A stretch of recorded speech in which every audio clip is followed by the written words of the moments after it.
C'est toujours avec beaucoup de précaution et aussi beaucoup d'humilité qu'il faut aborder les paraboles.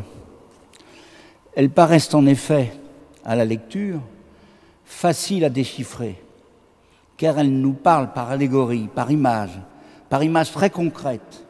Et leur pédagogie semble à la fois simple, certes, mais surtout aussi efficace. Et la parabole du semeur n'échappe pas à la règle. Un semeur sorti pour semer. Cette première phrase du chapitre 13 de l'évangile de Matthieu est encore une fois simple et plante sans jeu de mots, le décor de l'histoire qui nous est racontée. Celle-ci, limpide, en apparence, fera l'objet de notre premier commentaire pour cette prédication qui en comportera trois. Un semeur sorti pour semer, disais-je. Elle se trouve, cette phrase, aussi dans les évangiles synoptiques de Marc et de Luc, qui rapportent le récit qui nous est envoyé de manière, comme je le rappelle, d'une manière brutale, directe et abrupte. L'image est en effet très forte. Le Seigneur, comme le semeur, car bien sûr, chez ce semeur, vous avez reconnu, parce que vous êtes cultivé, vous avez reconnu le Seigneur, il est là, seul, avant toute chose. Il surgit sans justification, sans même d'explication. Il semble être là de toute éternité, dans le temps comme dans l'espace. Et je répète, toute explication paraîtrait superflue. Il est là dans toute sa plénitude. Donc, bien sûr, si nous sommes logiques, dans toute sa puissance. Il est ainsi présent, comme nous le savons, même quand nous l'ignorons ou quand nous faisons semblant de l'ignorer.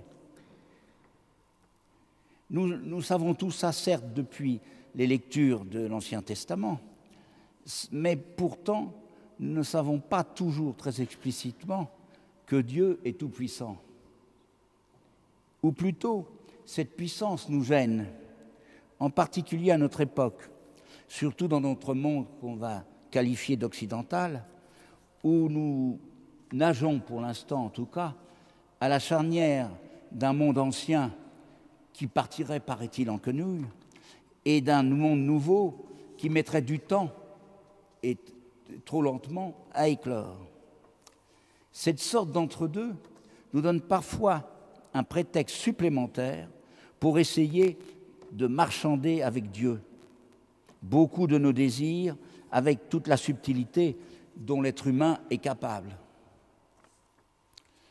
Il est inutile que je vous décrive les marchandages possibles. Vous les connaissez tous. Disons simplement que souvent, ces marchandages, ces faiblesses, se cachent derrière ces faiblesses et ces marchandages, se cachent en dernier ressort le paravent de nos envies de toutes sortes. C'est l'éternelle phrase qu'on n'ose pas prononcer tout haut. Pourquoi lui et pas moi? Qui, si nous ne prenons garde, se transformera, hélas, en une sorte de haine et de frustration.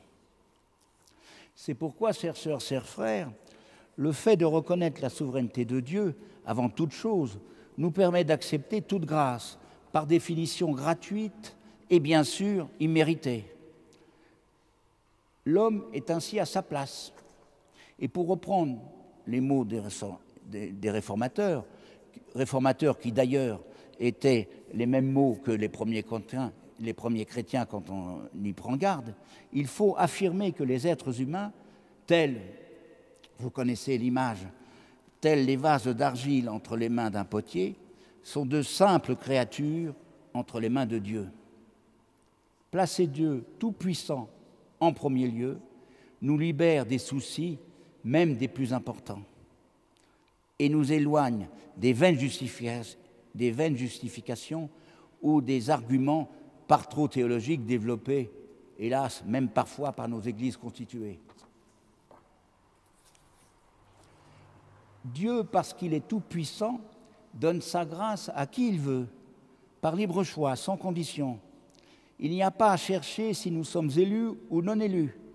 Et si vous voulez aussi, à ce moment-là, parler à ce stade de la prédestination, il suffit d'usir, sans même forcément faire appel obligatoirement à Jean Calvin, mais tout de même on peut le citer, que tout est affaire de Dieu seul. L'être humain, comme vous le savez, est dans l'ignorance du plan de Dieu. Et à la réflexion, heureusement, car cette ignorance nous autorise ainsi à revendiquer non seulement notre entière liberté face à nos actes, mais aussi, au paradoxe, nous autorise à revendiquer notre propre liberté. Et oui, chers amis, l'expérience de nos vies nous apprend que grâce à la toute-puissance première de Dieu, l'homme, à sa place, est en quelque sorte plus libre.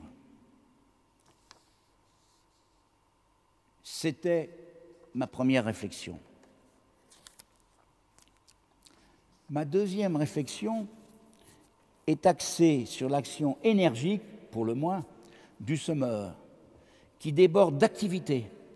En effet, notre semeur, et nous dirions aujourd'hui un activiste, il déborde de générosité d'une façon qui est littéralement déraisonnable, puisqu'il sème à tout vent, partout, au bord du chemin, dans les coins où il y a des cailloux, et même au milieu des ronces. Et heureusement quand même, aussi, pour un quart de son temps, dans les bonnes terres. Regardons plus avant ce modeste semeur. Il ne se préoccupe pas de savoir s'il fait bien ou mal. Il englobe dans une magnifique image le monde tel qu'il le perçoit, sans discernement, au point, et le mot est important, qu'il gaspille à tout va, d'une manière inconséquente à nos yeux ordinaires. Et ce mot de gaspillage, surtout à notre époque, où nous sommes envahis par certaines méditations écologiques, parfois à juste titre bien entendu, ce mot de gaspillage a une connotation peut-être négative à nos yeux. Et pourtant, chers amis, il me souvient de quelques grands prédicateurs de la deuxième moitié du XXe siècle, on vit avec son temps, et que j'ai eu, heureusement pour moi, le privilège de connaître. Je retiendrai, pour les plus anciens, en mémoire, Alphonse Maillot, Louis Simon, André Dumas même, mais il y en a bien d'autres. Donc ces grands penseurs de la deuxième moitié du XXe siècle, que j'ai eu le privilège de connaître, recommandaient chaudement d'aimer ce semeur gaspilleur. Le mot gaspilleur est important. Oui, il faut aimer ce semeur qui cherche à n'oublier personne, qui ne néglige pas la moindre chance, aussi petite soit-elle. Il ne connaît pas les frontières. À notre époque d'aujourd'hui, ce message est important. Pour lui, tout est possible. Il ne se résout pas du tout à l'échec. Il sème en effet face à l'appétit des oiseaux, qui, pour certains exégètes, symbolise les gens superficiels ou mondains. Il symbolise aussi dans les terrains pierreux, les cœurs trop endurcis. Et encore une fois, face aussi aux parcelles pleines de terre et de ronces, qui symbolisent peut-être les personnes paralysées par la peur, les peureux, comme on dit. Mais aux yeux du semeur, un grain pourra toujours être sauvé, même s'il est seul. Car en effet, au-delà des bonnes terres, même mal plantées, à la va-vite, un grain peut parfois donner du fruit. Et Dieu n'hésite pas à s'engager dans la surabondance de ce qui doit alors nous persuader de son incommensurable amour. Car encore une fois, et j'en resterai là pour ma deuxième sorte de réflexion, pourquoi semer enfin à tout vent, si ce n'est dans l'espoir d'atteindre même les terres les plus inattendues, les plus stériles en apparence? Il faut croire toujours au sursaut possible, même quand on traverse une grave pandémie comme celle que nous subissons dans le monde d'aujourd'hui. Il n'est pas interdit de croire, frères et sœurs, aussi au miracle de temps en temps. Ma troisième et dernière approche, qui sera en fait une conclusion, va certes au-delà des premiers versets du chapitre 13 en apparence, mais en réalité, cette approche sous-tend le drame qui a mené le Messie sur la croix de manière inexorable. Les contemporains de Jésus de Nazareth, et là vous le savez, ce fut l'immense malentendu, attendaient un roi, un chef plein d'autorité, et non pas le simple semeur de notre évangile. Car, vous l'avez compris, ce semeur dans la hiérarchie sociale est vers le bas. Il est plein de modestie. Et au risque de paraître en contradiction dialectique avec mon rappel du début de la prédication portant sur la souveraineté absolue de Dieu, le semeur ne maîtrise pas tout, même s'il est à l'origine de tout. Il ne maîtrise pas tout, même s'il est à l'origine de tout. Car en fait, il agit d'abord et surtout sur les semences. Il reste donc, par nature, inquiet sur l'avenir du grain. Nous sommes encore loin des moissons qui, après tout, représenteront une sorte d'apogée, ces moissons. Mais puisque la semence n'est pas réservée à la seule bonne terre, le semeur consent à prendre les risques en semant à tout va.